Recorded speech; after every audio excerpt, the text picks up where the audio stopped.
This is Jerry Diamond with How to Get Out of Babylon. When we moved to Kansas, we were burning wood that was just in the basement.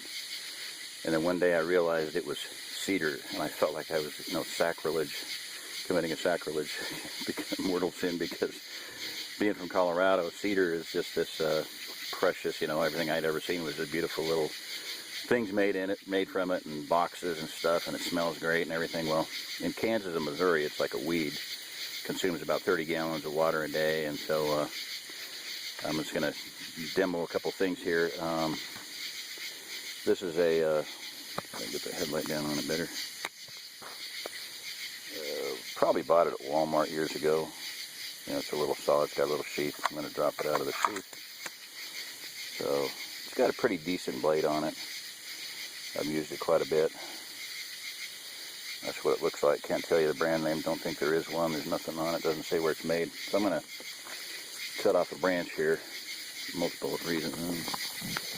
Get the light up there a little bit better. There we go.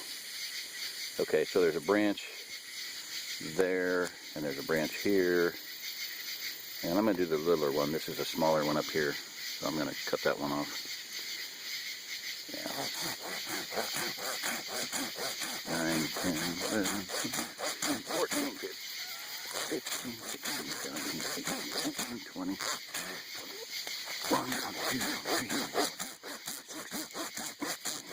30, 31, 32, 33, 34, 35, 36,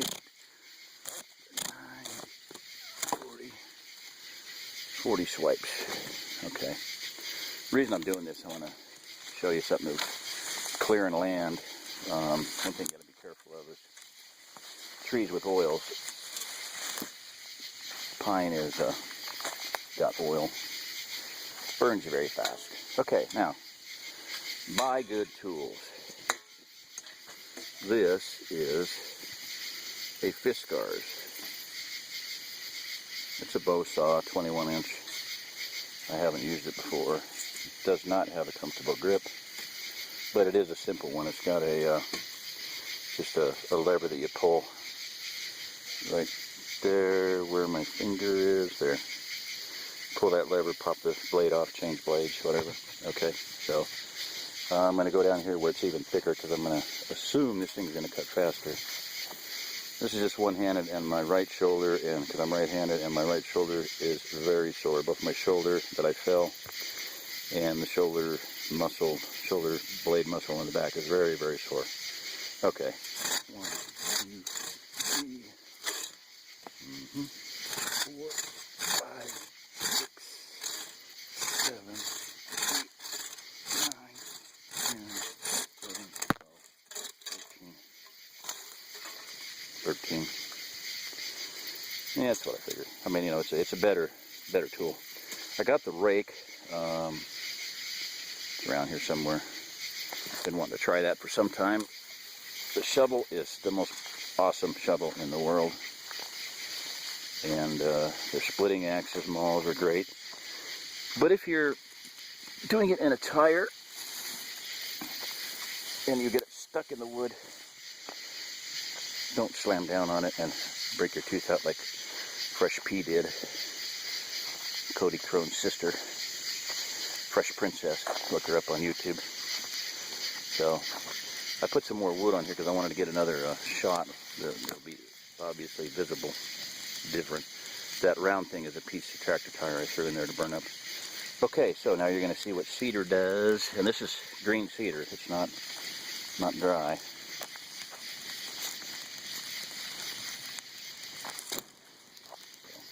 That hit the wood.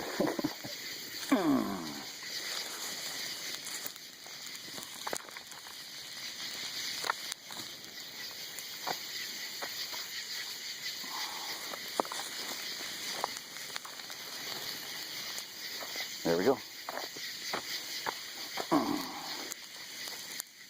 The reason cedar preserves so well is that it has cedar oil in it. It smells great. That cabin I did several YouTubes on. Get the headlight off here. Cedar cabin. And I walked into that thing after it had been closed up for think it was about 2007, first time I went in it. I expected it to be musty, mildewy, moldy, stinky, and I just took one big, deep breath, and I was like, oh, man, this is awesome. Cedar smells so good.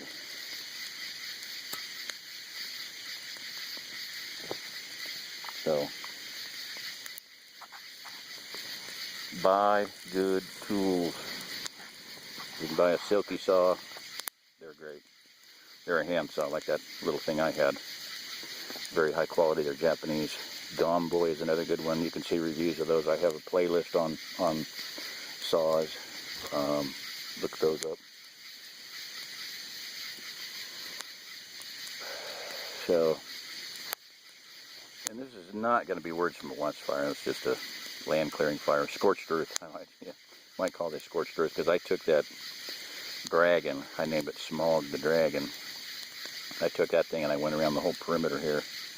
I'll walk this tomorrow, because I'm not even going to try to do it in the dark. I might fall. There's rocks, there's junk everywhere, there's wire, electric fencing wire.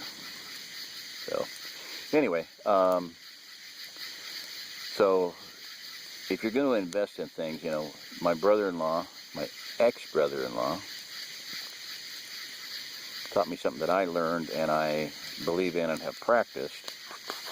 Buy the best, forget the rest. Another way to say that is buy once, buy right, never have to buy again. So buy the best tool you can afford. Don't, you know, if it's a difference, a couple bucks might make the difference, you know, the lifetime of use versus 2 weeks of use before it breaks. So Fiskars guarantees their stuff. They're phenomenal. I had a big loppers, geared loppers, and my son broke them. They laid in the ground for probably 5 years, sat around there, nobody threw them away, thank heavens. Somebody told me they warranty them. I took a picture of it, sent it in, emailed it, texted it to them. Boom. New part in the mail. And I found out yesterday when I was doing all my running around, there's an Amish store, Cutting Edge, that does carries Fiskars stuff. And I said, yeah, you know what it was? I said, you know what it was after all that time? And he pulled the part out from under the counter. He goes, this thing? And I said, yep, that's all it was. A little 6-inch part, 8-inch part. It was actually a cutting blade held down by 2 bolts. Boom. I got a brand new, basically, a brand new geared loppers. They are phenomenal. If I can get them around a piece of oak, I can put the one handle into my stomach and pull with both arms and cut it. I don't bother with hickory, and my son either did that or he torqued it sideways and snapped it. He's a lot stronger than me. I never broke them. And you work your way around it. You know, you cut into it, move it, cut into it, move it, cut into it, move it, and then, you know, cut through it. Ratcheting loppers. I have Fiskars ratcheting loppers somewhere. They are good too. Ratcheting loppers are different. They're hard to get used to because you only move one of the blades. You have to hold one stationary and move the other one till it clicks. But they use a different system, and they're very, very, very effective. So,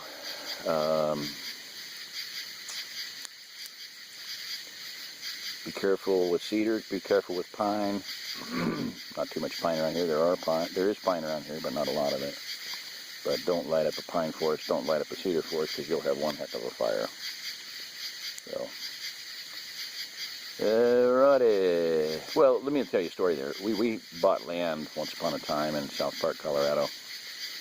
1 acre. One of them stupid subdevelopments. $10,000. Land here is $1,500. The $6 million property, you know, about $2,000 would have sold for.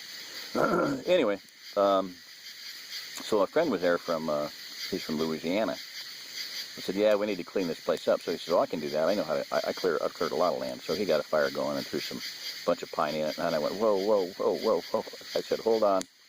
You'll start a forest fire. He goes, what do you mean? He said, I said, watch this. And I took one pine branch, threw it in the fire, and it flared up, you know, just like it had gasoline on it. And basically, it's got oil in it, so it's got fuel in it, a lot of fuel. And before long, I mean, a few minutes later, this tree trunk that he had thrown in there was shooting flames out of the other end of it. So I cleaned it up, slowed it down, pulled stuff out of it, you know, kept him from lighting up the whole forest and setting, multi-thousand acre fire. So anyway, alrighty, well, buy good tools, buy the best, forget the rest, buy right, never have to buy again, buy once, buy right, never have to buy again. That's what will be the title of this one. Alrighty, this is Jerry Diamond with How to Get Out of Babylon. If you're listening to this, you are the remnant.